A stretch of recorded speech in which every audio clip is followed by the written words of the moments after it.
Hello बच्चों, कैसे हो आप सब। बोर्ड एग्जाम्स काफी नजदीक आ चुके हैं। गिनती के मात्र 24 दिन रह गए हैं, ठीक है। और इतने कम समय में क्या 98% मार्क्स अचीव करना पॉसिबल है? तो बिल्कुल पॉसिबल है, ठीक है। ये कैसे करेंगे ये सभी को बताने वाला हूँ, और ये सभी के लिए मुमकिन है, जो बस इच्छा शक्ति होना चाहिए। हमें ये ठानना होगा, हमें हमारे सब कॉन्शियस माइंड में ये चीज बैठानी होगी कि हाँ मैं कर सकता हूँ और मैं ये करके रहूंगा। और जिस दिन आप लोगों ने ऐसा मन में ठान लिया, ठीक है, तो ये बिल्कुल ही करके दिखा पाओगे आप सब, और आप अपने जीवन के जो टारगेट्स है उसे अचीव कर पाओगे। अपने माता पिता के आंखों में खुशियां देख पाओगे और अपने पड़ोसियों को भी मुंह तोड़ जवाब दे पाओगे, ठीक है। तो कैसे करेंगे, आइए समझते हैं। अब सिंपल भाषा में कहें तो मात्र 3 चीजें करके आप ये बिल्कुल अचीव कर सकते हैं। बोर्ड्स में 98% मार्क्स स्कोर किया जा सकता है। तो सबसे पहले जो बोर्ड एग्जाम्स होते हैं तो वो सीबीएसई बुक्स के आधार पे सवाल पूछते हैं, ठीक है। तो सीबीएसई के जो बुक्स पैटर्न है, जो एनसीईआरटी की किताबें होती हैं, तो आपको उनके नोट्स जो अगर बने हुए हैं, ठीक है, और अगर नहीं भी बने हुए हैं तो कीवर्ड्स को रिवाइज करते हुए, ठीक है, और उसके बाद सारे एग्जाम्पल्स को पढ़ना है, सॉल्व करना है लिखकर, ठीक है, विथ राइटिंग। आपको सारे ही एग्जाम्पल्स, जितने भी एक्सरसाइज के क्वेश्चंस, बस उन्हें सॉल्व कर लेना है, एक क्विक समरी देखते हुए सारे रिवीजन के क्वेश्चंस, सारे एग्जाम्पल के क्वेश्चंस को सॉल्व कर लेना है। दूसरा स्टेप है कि आपके जितने भी सीबीएसई द्वारा 10 सैंपल पेपर्स जारी किए जाते हैं उनको उसी फॉर्मेट में 3 घंटे के टाइम फ्रेम में सॉल्व करना है, ठीक है। और उस जब सीरियसली आप बैठ के उसको सॉल्व करते हो तो कहीं ना कहीं आपका माइंड ट्रेंड होता है कि किस तरह से एग्जाम में को फेस करना है, उसके प्रेशर को फेस करना है। और तीसरा स्टेप है कि 5 पीवाईक्यू सॉल्व करना है, कम से कम कितने, 5। तो प्रीवियस ईयर क्वेश्चंस जो बोर्ड एग्जाम्स में पूछे जा चुके हैं, अगर 5 सालों का भी अगर आप तैयार कर लेते हो तो मैं दावा करता हूं कि उससे बाहर कुछ नहीं आने वाला है, ठीक है। क्योंकि बोर्ड एग्जाम्स करते क्या है, तो वो तो किताबों से सवाल देते हैं, और किताबें 2006 के बाद से या उससे भी पहले से बदली नहीं है। कुछ चैप्टर्स घटाए गए हैं, सिलेबस से रिड्यूस किए गए हैं, लेकिन कुछ भी नए चैप्टर्स नहीं आए हैं। तो कहीं ना कहीं बोर्ड एग्जाम्स के लिए जो हर एक साल एग्जामिनर्स क्वेश्चन सेट करते हैं, तो वो उन्हीं प्रश्नों को, उन्हीं क्वेश्चंस को घुमा फिरा के किसी साल कुछ और दे देंगे, किसी साल कुछ और, ठीक है। फिर बदल करके हर एक बार एक ही सवाल को पूछा जाता है, और पिछले 5 सालों के बाद आपके पास कोई भी ऐसा सवाल नहीं बचेगा जो कि वो नया ढूंढ के ला सकें, ठीक है। तो इस आधार पे आपके क्वेश्चन पेपर्स पहले ही आउट हो चुके हैं। अब जिन बच्चों को अभी तक डर लग रहा था कि क्या पूछेंगे, क्या पढ़ें, तो आप कुछ मत पढ़िए, ठीक है। अगर आपको सच में अच्छे मार्क्स स्कोर करने हैं तो आप सबसे पहले शॉर्ट रिवीजन कर लीजिए, कीवर्ड्स देख लीजिए हर एक चैप्टर के, एग्जाम्पल्स एनसीईआरटी के एक्सरसाइज क्वेश्चंस बना लीजिए। दूसरा, सैंपल पेपर्स के जितने भी क्वेश्चंस हैं, ठीक है, तो उन्हें सॉल्व कर लीजिए। उससे आपको लेटेस्ट पैटर्न पता चल जाएगा कि सीबीएसई किस तरह से सवाल पूछने वाला है।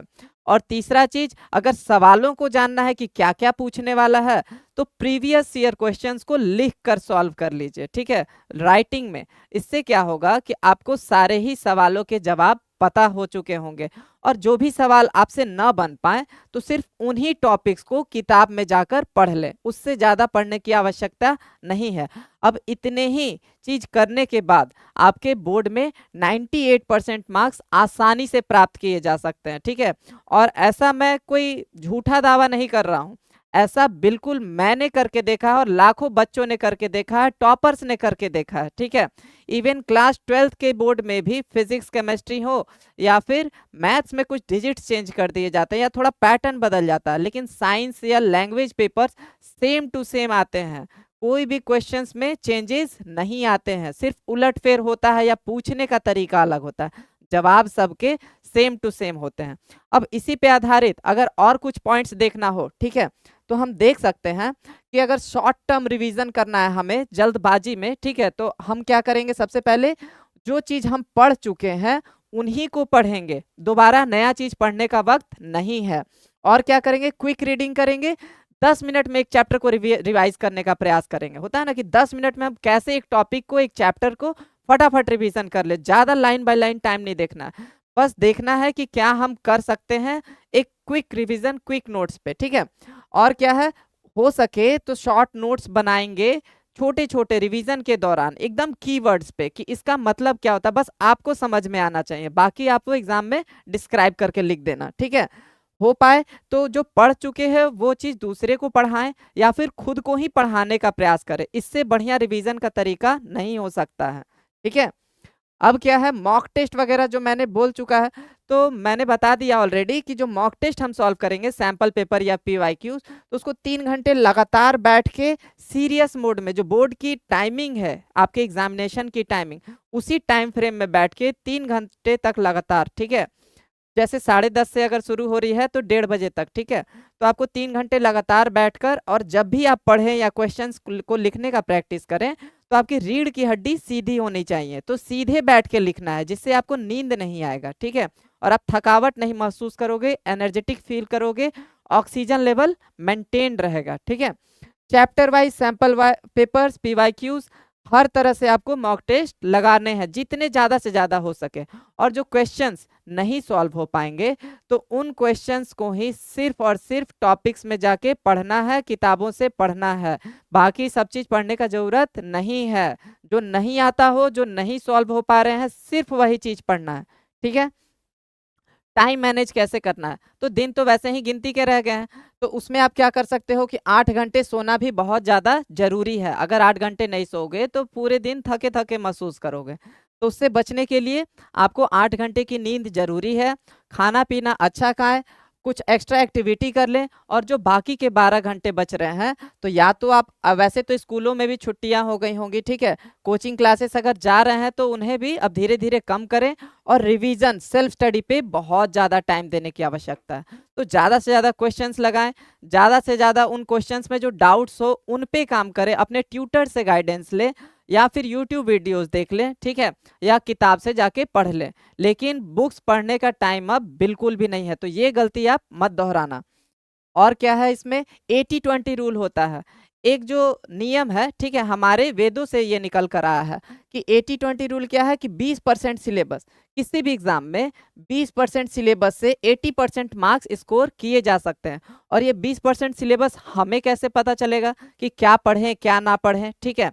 तो ये हम लोग प्रीवियस ईयर क्वेश्चंस के आधार पे ही काम करने वाले हैं कि क्या इंपॉर्टेंट है आपके चैप्टर्स में, कौन कौन सी टॉपिक्स पूछे जाते रहे हैं, उन पे ही सिर्फ काम करना है। ये 20% क्या है, ये 20% पीवाईक्यूज है, ठीक है। तो इन पीवाईक्यूज पे काम करके आप ये 80% तो मिनिमम गारंटी कर लिए, और मेरा ऐसा मानना है कि आप 100% तक के क्वेश्चंस पता कर लेते हो। बस यही है कि क्या आपको अच्छे से लिखने आता है, तो इसलिए मैंने कहा सैंपल पेपर और पीवाईक्यूज को राइट करके लिख के प्रैक्टिस करना है, सिर्फ पढ़ना नहीं है, ठीक है। तो डेली टारगेट, सुबह उठ के एक तो वीकली टारगेट्स बनाइए, एक डेली टारगेट कि आज मुझे इन इन चैप्टर्स को कंप्लीट कर लेना है, इन सब टॉपिक्स को पढ़ लेना है। पढ़ने के बाद एक क्विक रिवीजन करना है, और रिवीजन करने के बाद उनसे क्वेश्चन सॉल्व करने हैं, ठीक है। बिना क्वेश्चन सॉल्व किए रिवीजन इनकम्प्लीट माना जाता है, तो आपको क्वेश्चन सॉल्व करने की जरूरत है, ठीक है। और क्या है, छोटे छोटे टारगेट बनाएं, सिंगल सोर्स को ही फॉलो करें, ज्यादा किताबें ना पढ़ें, ठीक है, अलग अलग सोर्सेज को कलेक्ट करके ना बैठें, सिर्फ एक किताब उठाएं, ठीक है। तो या तो एक किताब उठाएं या फिर अपने नोट्स को उठाएं, सेल्फ नोट्स को, और बस उसे ही पढ़ ले, ठीक है, उसके अलावा कुछ भी नहीं। मान लीजिए कि कैसे स्कोर करने के लिए कुछ स्ट्रेटजीज भी फॉलो की जाती है, ठीक है, कैसे अच्छे मार्क्स स्कोर किए जाएं, तो उसमें सबसे जरूरी क्या देखा जाता है कि हैंड राइटिंग जो है आपकी, ठीक है, हैंड राइटिंग वो बहुत अच्छी होनी चाहिए। तो सबसे पहले good hand writing is a must thing, ठीक है। कैसे आपकी हैंड राइटिंग जो अगर साफ साफ है, नीट एंड क्लीन है, बहुत सुंदर है, या पढ़ने योग्य है, ठीक है, तो एग्जामिनर वहां पे आपको अच्छे मार्क्स देता है। दूसरा चीज क्या है यहाँ पे कि सेकेंड स्टेप में अगर आप सीक्वेंस वाइज में आंसर करते हैं, ठीक है, सारे सवालों का जवाब जो आप दे रहे हैं, तो अगर वो सीक्वेंस वाइज है तो वहां भी आपके मार्क्स बढ़ने के चांसेस बढ़ जाते हैं, ठीक है। तीसरा अगर चीज देखें तो अगर आप अपने आंसर्स में मैप्स, ठीक है, या ग्राफ्स या डायग्राम्स को यूज कर रहे हैं, ठीक है, या फिर डायग्राम्स, तो वहां भी आपके स्कोर्स बढ़ जाते हैं। चौथा अगर क्या कर सकते हैं, तो यहाँ पे अगर आपको मार्जिन्स छोड़ने होंगे, मार्जिन्स क्या होता है, तो मार्जिन्स दोनों ही साइड आपको पेजेस में मार्जिन छोड़ना चाहिए, जिससे कि आपका कॉपी जो है और भी ज़्यादा सुंदर लगता है। ठीक है, और जो भी इम्पॉर्टेंट कीवर्ड्स हैं, ठीक है, जो इम्पॉर्टेंट होते हैं, तो इम्पॉर्टेंट कीवर्ड्स तो उनको आपको अंडरलाइन कर देना चाहिए। क्या कर देना चाहिए, अंडरलाइन कर देना है। तो ये सब करने से आपके मार्क्स जो हैं, स्कोर्स मिनिमम 2, 5 या 10 नंबर एक्स्ट्रा आते हैं। ठीक है, अब एक होता है पावर हाउस स्ट्रैटेजी। ठीक है, तो पावर हाउस स्ट्रैटेजी क्या है, तो आपको दिन में 1 घंटे बहुत ही सीरियसली पढ़ना है, फुल फोकस के साथ। ठीक है, मान लीजिए कि आप फोकस नहीं लगा पा रहे हो चीजों पे, ध्यान भटक जा रहा है इधर उधर। ठीक है, तो आप क्या कर सकते हो कि सिर्फ और सिर्फ 1 घंटे अपने मोबाइल्स को दूर रख के, अपने रूम को बंद करके, कि कोई बीच में कोई टोकने ना जाए, कुछ अच्छा सा छोटा बहुत लाइट वेट कुछ खा पीकर पानी रख के और बैठ जाओ पढ़ने। और उस 1 घंटे में किसी भी तरह का डिस्टरबेंस नहीं होना चाहिए, जिससे क्या होगा, आपकी हैबिट डेवलप हो जाएगी कि कंसंट्रेट कैसे करें। ठीक है, फुल फोकस के साथ कैसे पढ़ाई करें। जब हमारे एग्जामिनेशंस नज़दीक होते हैं तो हमारा फोकस लेवल, हमारा कंसंट्रेशन लेवल इतना बढ़ जाता है कि फिर हम देखते हैं कि हम बहुत ही कम समय में बहुत ज़्यादा सब्जेक्ट्स या टॉपिक्स पढ़ पा रहे हैं, उन्हें समझ भी पा रहे हैं और याद भी कर पा रहे हैं। तो इसलिए बहुत ज़्यादा आवश्यक है कि कैसे हम 1 घंटे के लिए कम से कम फुल फोकस्ड वे में पढ़ाई कर पाएं। ठीक है, और प्रोक्रेस्टिनेशन से दूर रहें, जो भी डिस्टरबेंस क्रिएट होते रहता है तो कैसे उन सब से बच पाएं। और यहीं पे अगर इतने चीज आप लोग कर पाते हैं, ठीक है, तो फिर मेरा ऐसा मानना है कि आपको अच्छे नंबर लाने से कोई भी नहीं रोक सकता, इवन आप खुद भी अपने आप को नहीं रोक सकते। धन्यवाद।